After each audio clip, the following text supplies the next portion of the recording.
این بدبختار چرا جمع کردی اینجا؟ بی این بچه بار ببین حیوانی چیزی جا نذاشتیم. آخه پیرمرد تو که همه حیونا رو نمیتونی بیاری، نمیتونی بری قطب شمال و قطب جنوب، چه پنگوان و خرس قطبی بیاری، برگردی بری حیوانای هیمالیا رو بیاری، بری چه استرالیا کانگورو بیاری، کوالا بیاری، کیلومترها را شیشه میزنی؟ قطب شمال چیه؟ یه نوع انجیره. اوکی تو نگران نباش. حالا همه حیوونا افتادن من بگو شونات اسلامی رعایت بکنا. بعد که قضیه تموم شد سیل اومد رفت 17 تا حیوان جدید به اکوسیستم اضافه نکنی ها، مثل شتر مرغو. پسرم یا اول فصل چته باز؟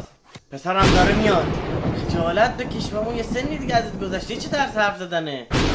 عذاب الهی. بیا بی تو کشتی.